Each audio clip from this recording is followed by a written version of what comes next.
Fala galera, beleza? Nessa aula a gente vai falar sobre os status codes. Essa é a forma como o servidor, ou melhor, a nossa API, responde aos clientes sobre o que ocorreu durante o processamento de uma requisição. Existem 5 grupos de status codes. Do 100 ao 102 temos os informacionais, do 200 ao 226 temos os de sucesso, do 300 ao 308 nós temos os de redirecionamento, do 400 ao 499 nós temos os de erros de cliente e do 500 ao 599 temos os de erro de servidor. Eu vou deixar alguns links nos recursos dessa aula detalhando cada um dos status codes e eu julgo apropriado que você dê uma conferida. Para os propósitos desse curso, eu vou me deter apenas aos mais usados. Os informacionais são pouco usados e nem iremos nos focar neles durante o curso. Os de sucesso, especialmente o 200, o 201, o 202 e o 204, são muito usados. Os de redirecionamento não são muito usados no REST, mas em websites é bastante comum o 301, de movido permanentemente. Dentre os de erros de cliente, podemos destacar o de bad request.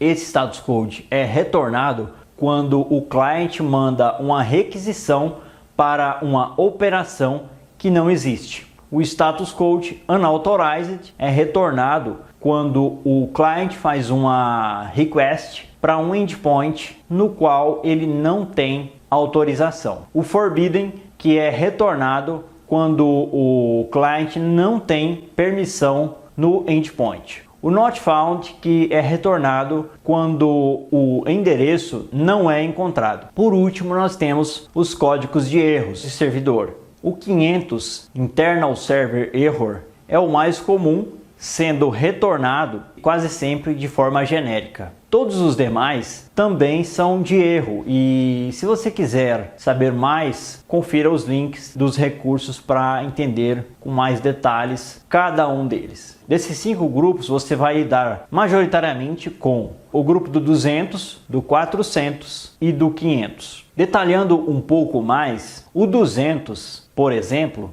significa que a sua request foi processada com sucesso. O 201, created, quer dizer que foi criado e que ainda será processado. Isso acontece quando se adiciona um item a uma fila, tópico, session, etc.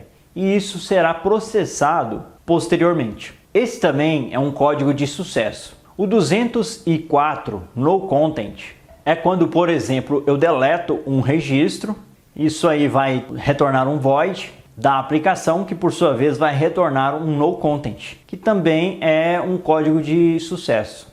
No grupo dos códigos de erro, merece destaque o de bad request. Ele é retornado quando o cliente faz uma request para um endereço errado. Isso pode acontecer também quando requisitamos por um ID que não existe mais no banco de dados da API. Por exemplo, eu quero recuperar o usuário de ID 23, só que o ID 23 foi deletado por outro usuário e não existe mais na base. E ele vai retornar um bad request. Quando eu tento acessar algum endpoint no qual eu não tenho permissão, ele vai dizer que eu não tenho autorização, me retornando um erro 401, forbidden, que eu não tenho permissão para executar requisições na operação que estou tentando fazer. Not found significa que o recurso não foi encontrado. É o exemplo que eu já comentei. Eu passei o ID 23, por exemplo, e tentou deletar. Como nada vai ser encontrado, o tratamento correto para isso é retornar um not found. No lado do servidor, seja ele em Python, .NET, Java ou qualquer que seja a linguagem usada, vai retornar um erro dizendo que você referenciou algo nulo. 405, Method Not Allowed, significa que o usuário não tem permissão de acesso a esse endereço. 409, conflito, por exemplo, submeti um post com os dados de uma pessoa e outro usuário do sistema mandou uma request no mesmo endereço, então vai dar um conflito de requisições e vai retornar um erro 409. Por fim, o 500, como eu já comentei, é um erro no servidor. Por exemplo, a execução de uma query SQL deu timeout e aí estourou um erro. Enfim, alguma coisa desse nível. São erros de execução no servidor. Enfim, é um problema que aconteceu no server. Por essa aula é isso. Se você quiser se aprofundar e aprender tudo sobre o HTTP, como eu já disse, confira os recursos dessa aula. Por essa aula é isso. Na próxima falaremos sobre os verbos HTTP e sua aplicação no REST. Esse vídeo é patrocinado pelo meu treinamento REST APIs RESTful do zero a AWS com Spring Boot 3, Kotlin e Docker. Aprenda como construir APIs RESTful sólidas e eficientes e dobre as oportunidades de crescimento na carreira. Mais detalhes na descrição e no comentário em destaque.